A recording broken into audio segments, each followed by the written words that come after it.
I for sure made some toast sandwich. I love how I'm immediately rewarded for deciding to push on. Hey everyone, I'm Kit.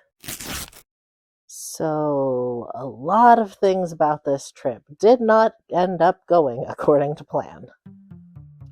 As you can see, I experienced some technical difficulties on this trip, and also various and sundry other varieties of difficulties.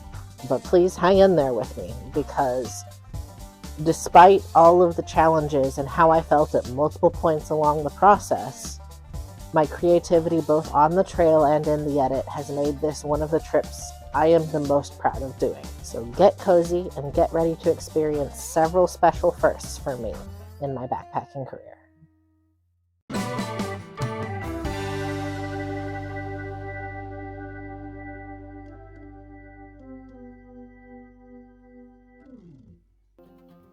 We're doing something different yet again, breaking the formula, doing new things, trying out things that might scare me a little bit, but I'm still excited about.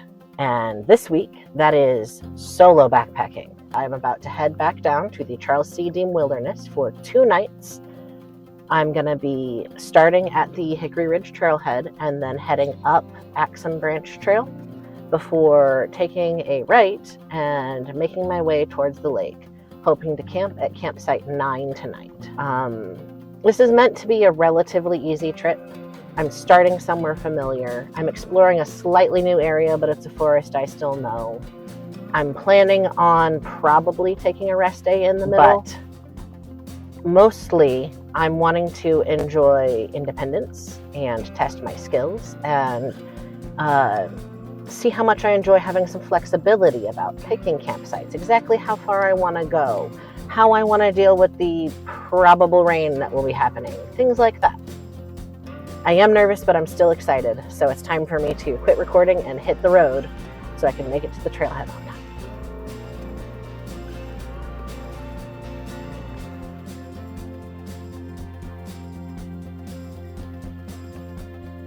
Checking out these notice boards over here to see if there's any damage reports for the trails I'm taking today. So far, there's just this one notice for Grub Ridge, which I've seen the last couple times I've been out there.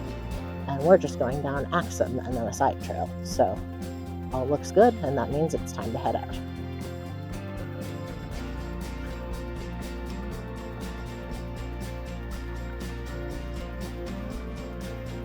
Here's where I would turn off Sycamore. But that's not where we're going today. Not very far along the trail yet, obviously, but I've been absolutely followed by a swarm of small bugs since I started. So, hope it's not a harbinger of the whole trip, but I've got a good bug net on my hammock, so at least I can chill there. The rattling noises you might hear are little pieces of ice left in my electrolyte drink. I froze both of my bottles half full overnight and then topped them off this morning. So I have cold water for at least the first little bit of this trip.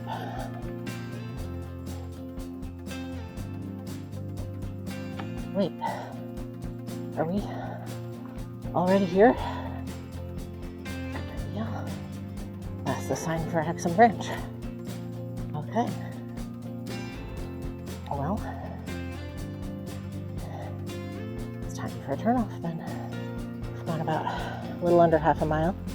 I'm at the intersection with the Axom Trail.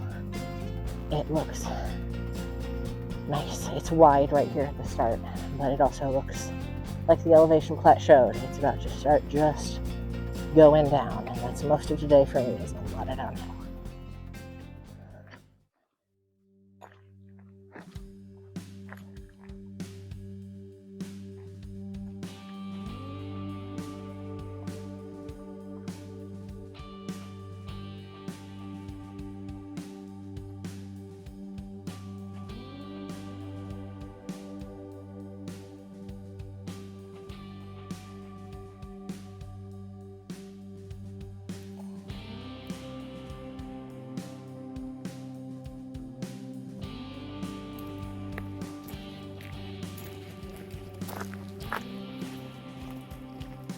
About 2/10 of a mile from that intersection, 0.65 miles from the trailhead, and I'm taking a little sit break, cool down, hydrate, partially because I found a nice big log to sit on.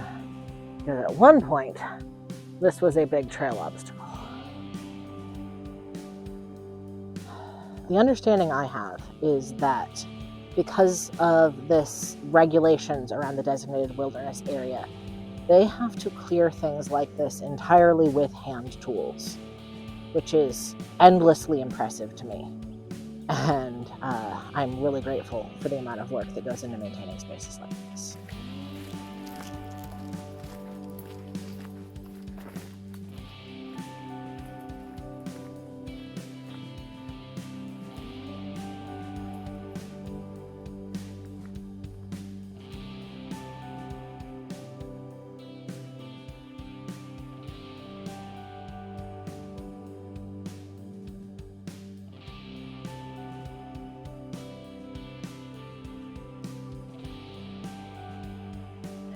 So for the past 0.45 miles of the Axom Trail, I've been hiking more or less along the top of a ridge, sometimes more on the side of the ridge. There was a little section back there that was a bit rough on the ankles. But now we've come across a trail sign and we're really going down, not just sloping as a ridge starts to die off. So time to really focus. Yep, that's right where we're going to start having our few couple switchback zones, but then we'll be down in the creek valley.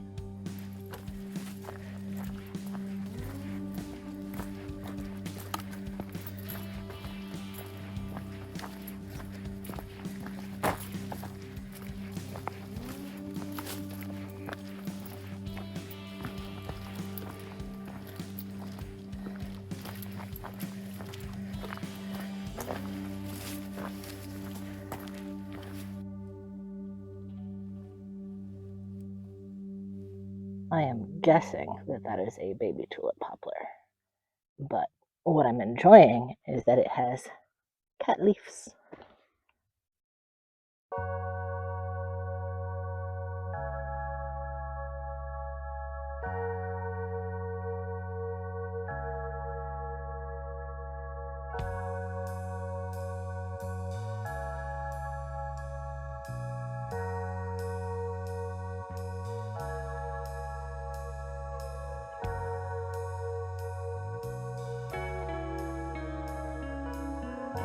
Well, I didn't get my camera out fast enough for that one, but while I was taking a bathroom break here, I heard some creaking noises.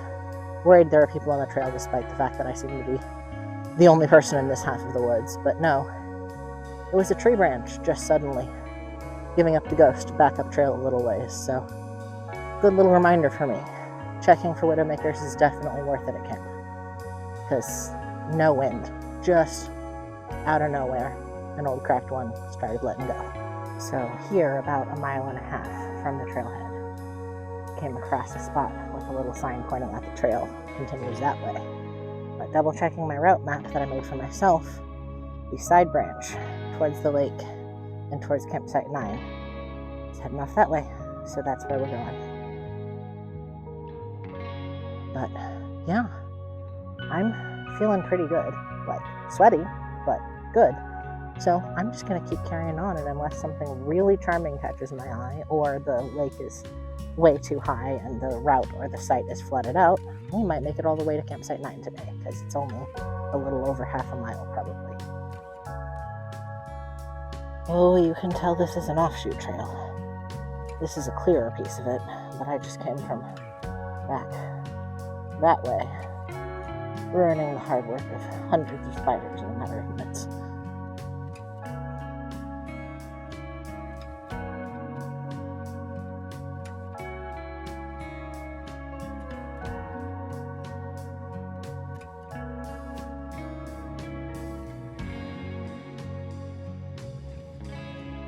So this is Axom Branch Creek behind me, and also a nice little undesignated campsite, so I have a place I know I can backtrack to if it turns out the lake is too high.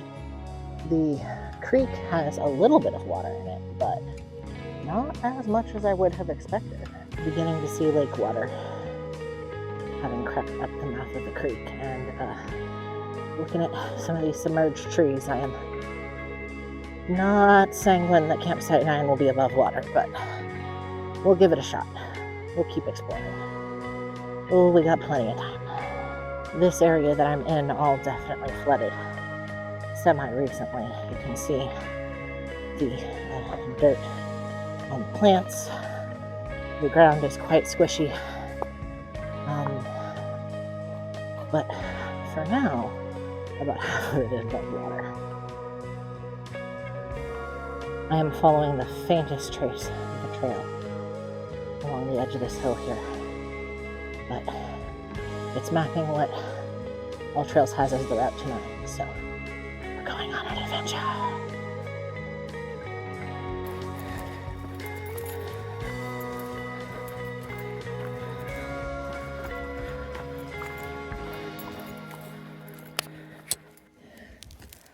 Okay.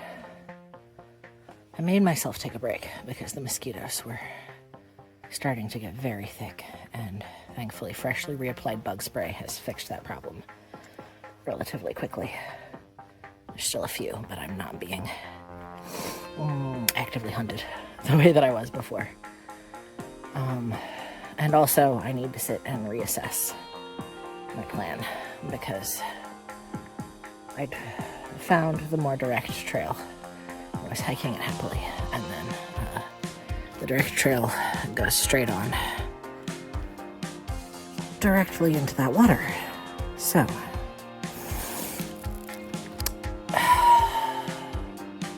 there's definitely a clear little side trail where people have bushwhacked up and around the potential flooding zones, and I can do that. I think I'm worrying about getting myself into a rough place to return, because this whole section after I got Axom has been rougher just navigationally, and also with overgrowth and stuff like that, and especially if I'm having to navigate following only on ground traces. I'm a little bit concerned, because then once I get back on Axom, it is a relatively steep uphill to get back up to Terrill Ridge and then back to the car. And it's not that I don't think I would make it out safely. I would absolutely make it out safely, but I'm worried about being more miserable than is fun. There's a fun level of misery and an unfun level of misery. And I'm also worried about scaring my people at home, because I'm far enough out now that I don't have any signal, so I couldn't give them any updates. And I gave them a specific time frame that I would be back at the car. I guess I could just wake up extra early on Wednesday, so I have lots of time. I can hike it really slow. I can allow for it being difficult.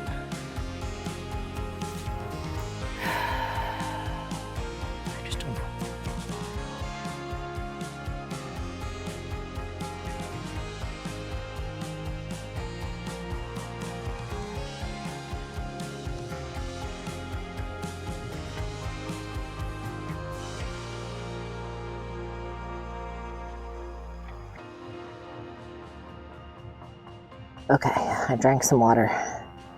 I rinsed off my face. Time for some pros and cons. Pros of going for the lake. Cool lake view. Good lake breezes to cool me off. Very tiny bit of potential that I'm more likely to have signal on the lake's edge just because it's more open. I'm not going to count on it, but it's a potential bonus. And, also having a sense of completionism, despite endlessly discussing how this was going to be flexible and even providing my home team with a map of the whole range I might be camping in circled. I'm still like, but I was going to camp at 9. Cons of going to 9. Interesting navigation. Longer hike back out. It may be as mosquito-y as it is here, which is not ideal. I just applied bug spray, you numbnut. Okay. Pros of going back. I saw several decent looking campsites, including one all the way back on the Rocky Creek section where there should be less bugs.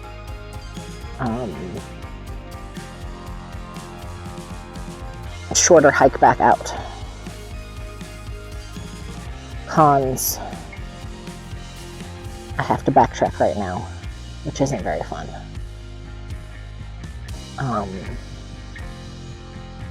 I get less of a total hike.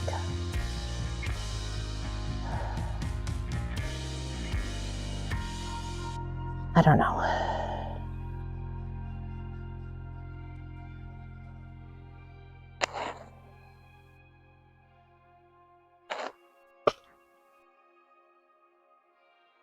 Maybe I don't have to rush myself to decide. So I thought of one more con for continuing on towards Site 9, which is I could get all the way out there and find it completely flooded. But for some reason thinking that kind of helped me decide, no, I'm going to go for it. If I get there and it's totally flooded, I will make a site just up the hill a little bit. I can do that. And I love how I'm immediately rewarded for deciding to push on. Isn't that cool? This site is an early 20th century two-story rock building, perhaps used as a hunting lodge. According to land records, the initial structure was erected after 1919 with improvements made up to the 1960s. It was recorded as a site in 2018 and is potentially eligible to the National Register of Historic Places. Impacts by visitors are threatening its historic character. Please practice leave no trace. So I'm gonna not leave any trace, but I'm gonna at least take a little peek.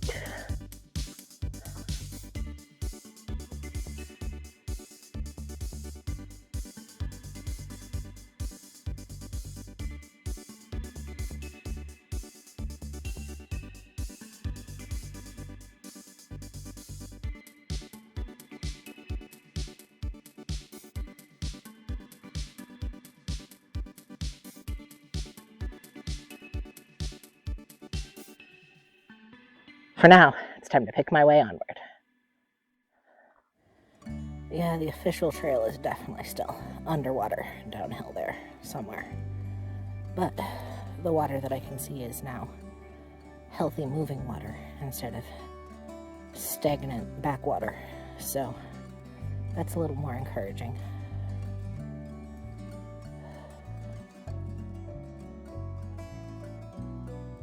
Yet again, taking advantage of my new recliner technique. If I didn't pack my sit pad, I might as well take advantage of other comfortable ways to sit. Hiking along the edge of the hill like this is definitely pretty exhausting, but I'm feeling stubborn and cheerful at the moment, so.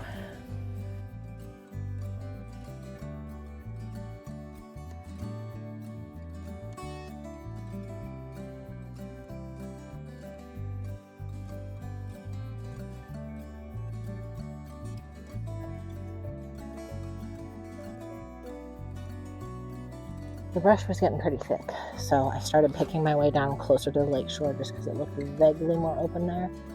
And at the very least, I wanted to see it, and I found the original trail come back up out of the water. So I can follow that for a little bit. But also, we're getting our first through the shore tree glimpses of Lake Monroe.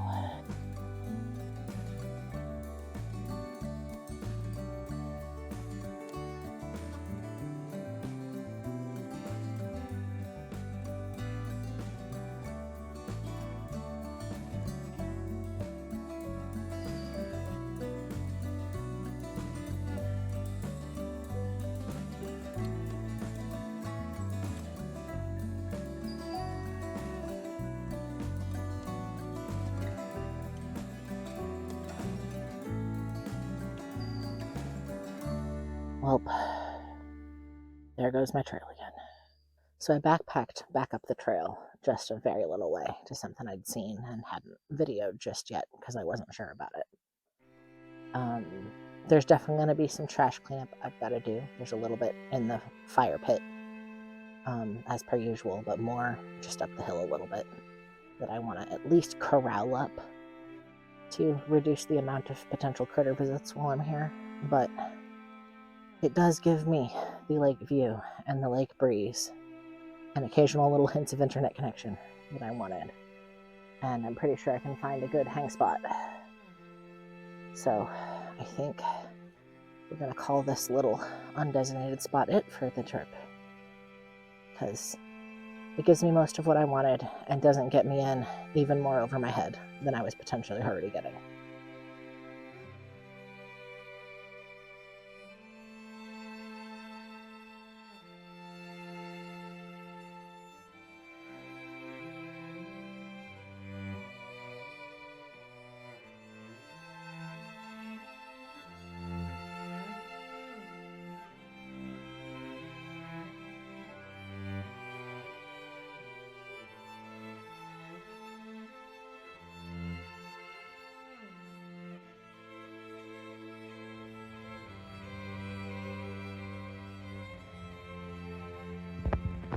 Alright, so I have taken a little bit of a hammock rest for about half an hour. It has recharged my body. It has not recharged my phone as much as I would have hoped, because I knew someday that I would forget something very important on a trip. And today, that was the charger that works best with my phone. I'm able to eke out a little bit of charge, it seems like, with the cord that works best with my lav mics, and we'll see how much footage I get of the trip going forward. I guess you and I will find that out together in the future. But for now, I have rested myself enough, so I'm going to leave my phone to charge here in the Ridgeline organizer and start puttering around camp, cleaning up, filtering water, and I might bring you guys back to check out dinner when it's time for that.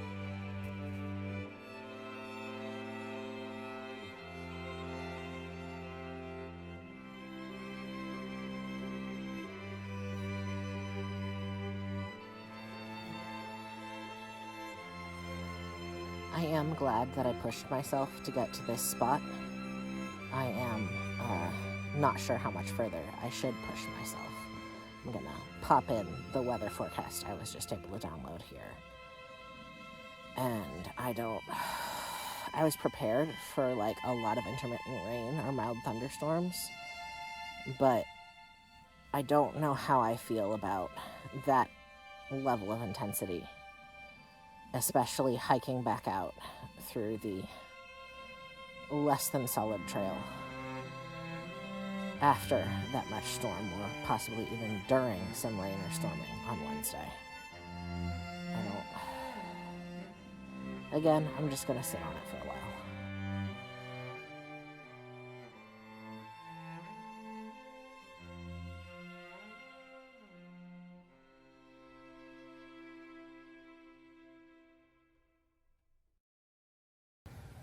It's a little after 7, and I'm waiting for my dinner to rehydrate.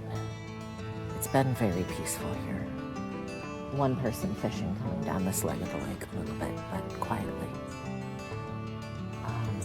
I'd be surprised if I saw any hikers, given the bushwhacking I had to do to get here. So I'm just watching the light reflecting off the water, dancing on the trees, resting in the hammock and reading on my Kindle. I'm really gonna enjoy this meal. I did use a little bit of data to text the at-home team of Creature and Turtle, and the plan now is that, given some increased chance of more rain along with the thunderstorms tomorrow, I'm gonna be packing up tomorrow morning and hiking out at least part way, because I don't want to do that bushwhacking bit again after potentially up to an inch of rain over all of Tuesday. And then once I'm partway out, I'll decide how far I want to go. I might just go home if I'm feeling too homesick, or like not dealing with sitting out storms in the hammock. Rain in the hammock is very storms in the hammock, not as much. So we'll just see how far I get, how I feel, what I want to do. Lean into the flexibility a little bit. But for now, I'm just going to enjoy this gorgeous evening in this gorgeous spot and commit it to memory so we can come back again on another trip.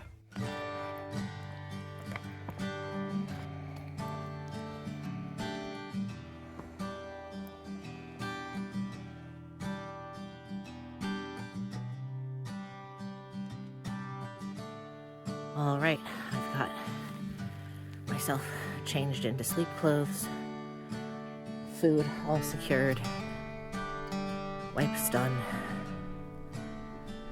Time for me to get cozy and read for a while before last bathroom call and sleep.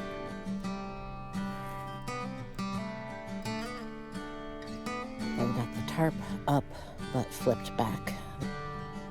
There's like max a 15% chance of rain tonight, but I'm not taking chances on this trip.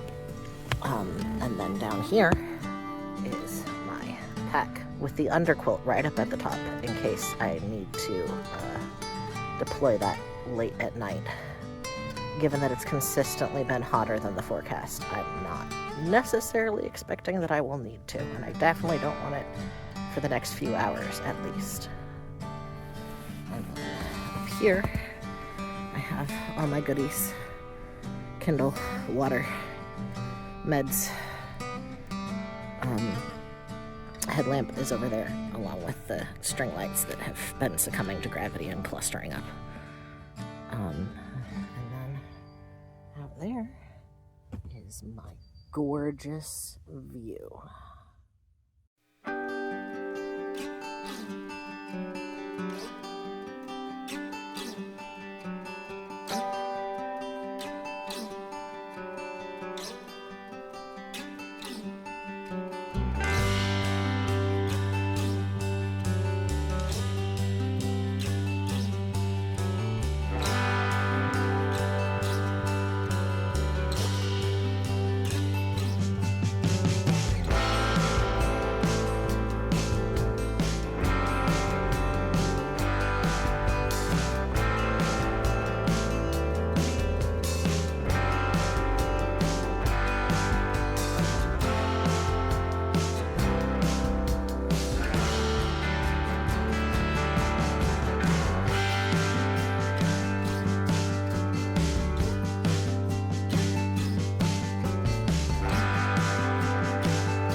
So I had to get the underquilt out before it's even full dark.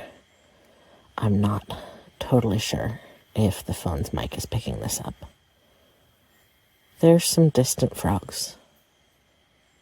There's some distant other, like, crickets or cicada-y things.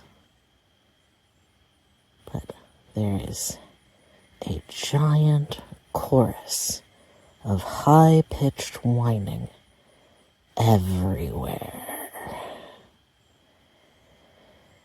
I'm willing to suffer through being hot if it means I'm not getting constantly bitten through the underside of the hammock. Wasn't a problem earlier in the evening. Definitely a problem now.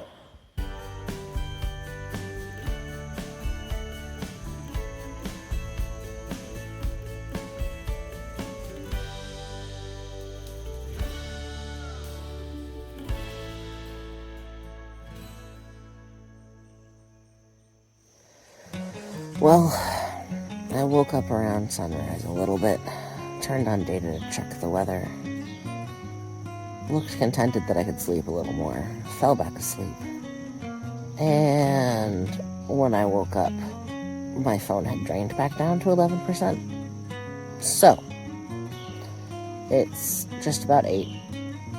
I am very cranky about this, and I'm probably going to have to turn my phone off until I get to where there's a charging source.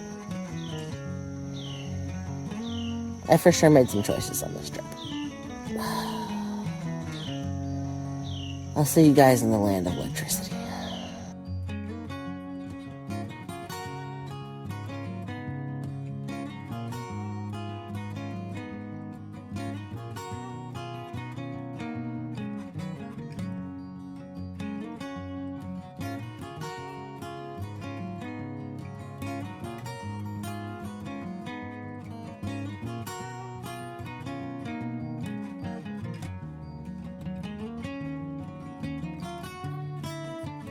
Made it back to the car.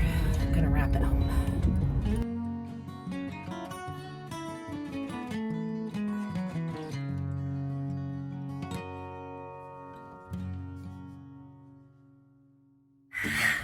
Post-hike shower. Complete. Also, found that cord. It was right on my nightstand. So I'm gonna catch my breath here for a minute and then do more post-camp cleanup and plan post-camp meal. And then we'll come back around this evening to wrap up and let you know my thoughts on this trip.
This was definitely a trip where I learned some things.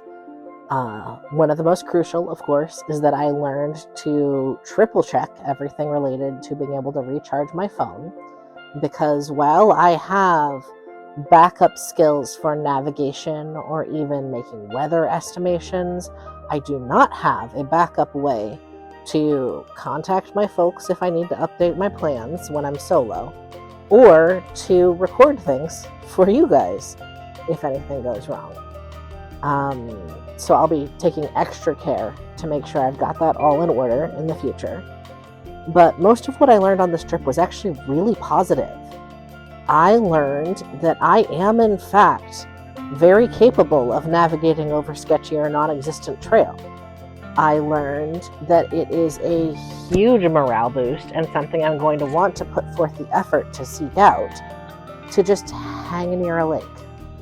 I learned that listening to just my heart and how I feel when I'm waffling over a decision is probably going to lead me in a good direction. But at the same time, I also learned that I am good at knowing when I need to call it or slow down or change plans, because I wrapped up that whole trip and got back to the car just as the weather was starting to turn. I am so grateful to my past self for pushing to experience that first solo trip. And I'm looking forward to doing more in the future. But next time, you'll be seeing me and Turtle back out in the woods together again. So look forward to that. And I will look forward to getting out there again.